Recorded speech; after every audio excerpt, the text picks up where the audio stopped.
Okay, Senator Pocock.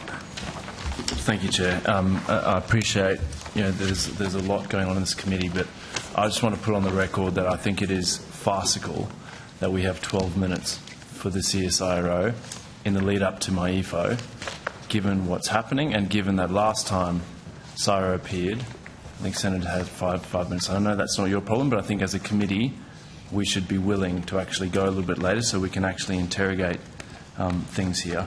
Professor Hilton, thank you, and your team, thank you for waiting so long. Love the Greater Glider. It was a yellow belly.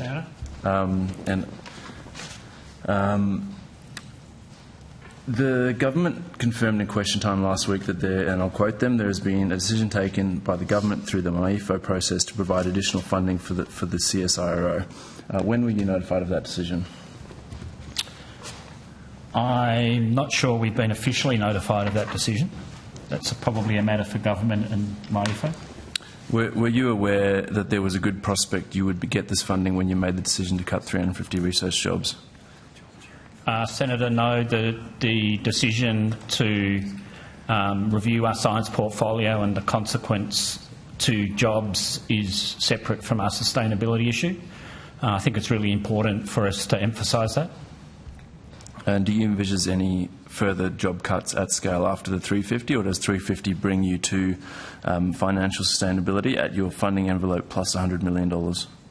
As we've discussed, CSIRO requires to invest $80 to $135 million, probably for the best part of a decade, in order to ensure our facilities are safe, fit for purpose, modern, the sort of facilities commensurate with a science agency tackling the big problems for the country. And we would look at all measures for finding that money. And what does your modelling show? Will there need to be further job cuts after the 350, or can you do those things on your current funding envelope and maintain facilities, etc.? That would depend on our budget trajectory, and we would look at all measures before we would embark on job cuts. Have you modelled on your current budget trajectory? We've modelled we've taken a number of different scenarios in our modelling, and I could perhaps hand to Mr Munyard if you'd like to discuss the details of those models. Tom Munyard, Chief Operating Officer. So we have modelled, as Dr Hilton said, we require $80 to $135 million in order to fund the work that we need to do to get to sustainability. We're working with government at the moment around our budget parameters beyond 25-26 and 26-27 in order to be able to determine exactly what the impact of that will be. And Dr Hilton, given you're having to shed researchers, have you requested more funding from the government beyond the $100 million in MyEFO? We're in constant communication with government about CSIRO's challenges for sustainability. Okay. I know I'm running up on time on it. Minister, maybe just one or two questions. I'm interested why there hasn't been more investment in research and science over the last 3.5 years of the Albanese government. And I had a few people raise concerns after your Academy of Science speech in September, and they made the sort of observation that you talked about the $22.7 billion for Future Made in Australia, you talked about export earnings from iron ore, your investment in Whyalla, but there was no real mention of the $51 billion in higher ed exports, no mention of investing in more science and research. And an academic actually messaged me today saying, maybe I'll start wearing high vis to work, then maybe I'll have a real job. And as I'm just concerned, all I see is a science and research sector under siege.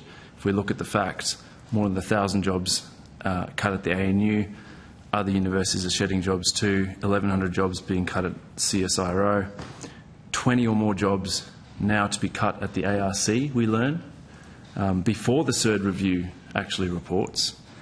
And we also know that NHMRC grants are at record low award rates.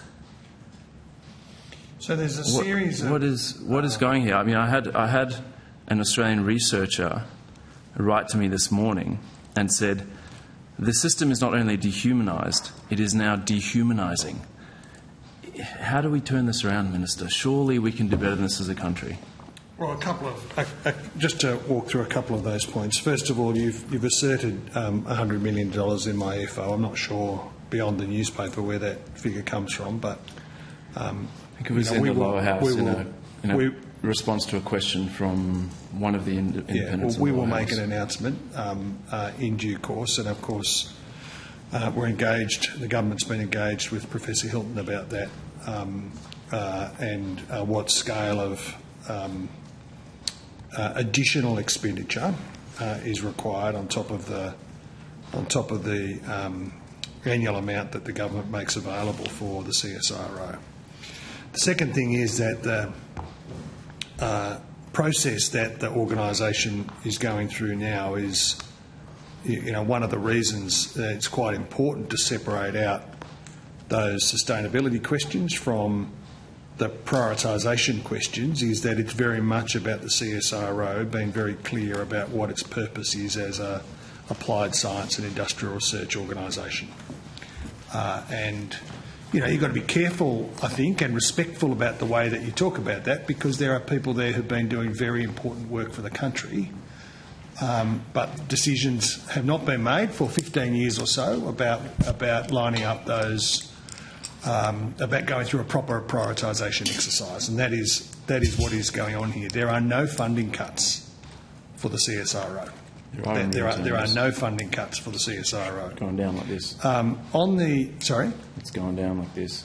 Well, there are no funding cuts for the CSIRO. In real terms. I also don't think it's helpful to pit the position of workers in industrial facilities, current or prospective. I'm saying they're equal. They should be equal. I understand that, and I'll try and make the point. Part of the purpose of the CSIRO is to do the science that is required to drive investment in new technology and new industrial facilities. That's the mobilisational purpose. The excitement of the work that they do is about future iron production in Australia, future engineering opportunities in places like Gladstone, in the Hunter Valley, in Latrobe.